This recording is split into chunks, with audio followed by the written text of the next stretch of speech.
Bago ko nga ituloy itong pag-voice over ko, please follow my page, Batanggay Niyang Hilaw.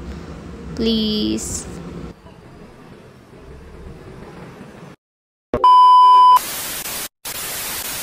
Hello mga kapinatics. Welcome na naman sa panibago kong vlog.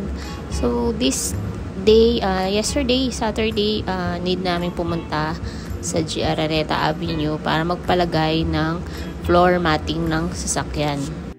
8 AM yan nung umalis kami. Maga kami umalis kasi nga sabi ni Daddy, mahaba daw pila doon sa Auto Swift.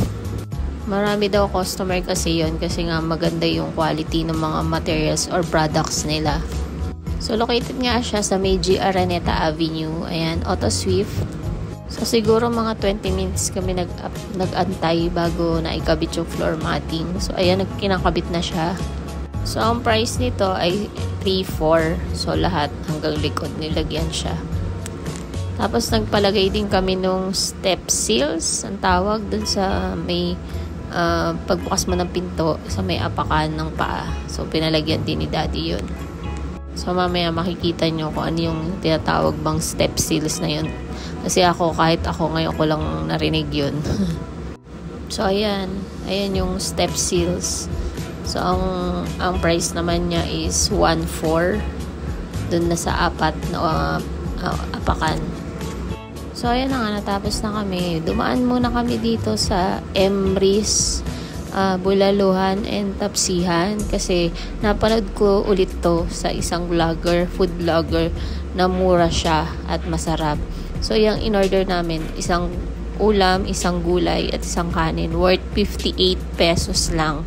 Imagine. So ayan nga, sinundo namin yung mga kids para pumunta kami sa Antipolo para na rin sa break-in itong sasakyan.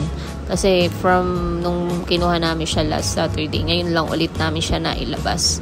So pupunta kami ng Antipolo para itry yung kainan doon na The Grounds by Miguel at saka bisita rin kami sa Antipolo Cathedral.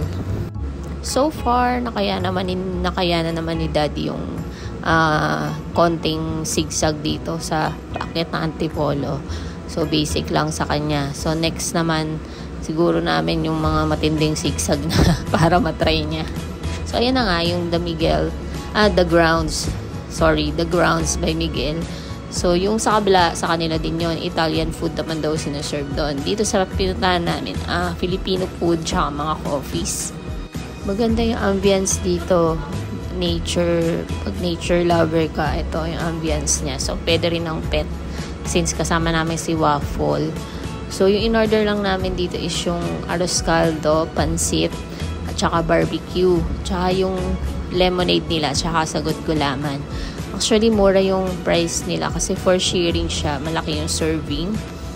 Na take out pa nga namin yung natirang pansit. Sabi ko, i-almusalin namin ng kinabukasan. So, ayan, yung food nila. Yung barbecue nila dyan, gawa ng Ineng's Barbecue. Tapos yan, after nung kumain, punta muna kami sa Antipolo Cathedral para magpasalamat. Ayun. Kami muna ni Daddy yung pumasok sa loob para mag-pray. Tapos, after namin, yung dalawang kids naman ang pumasok. Kasi may kasama kaming aso. Bawal sa loob yung aso.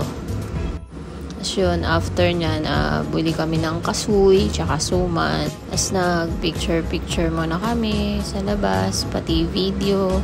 Dun sa tayo na sa Antipolo. Ayan, picture muna kami dyan at video. And then after nyan, umuwi na rin kami. So, C6 kami pinadaan nung Waze. Siguro traffic yung sa may Ortigas extension kaya kami sa C6 pinadaan. So ayun na lang ulit guys. Thank you for watching. Watch out for another vlog next weekend. Bye!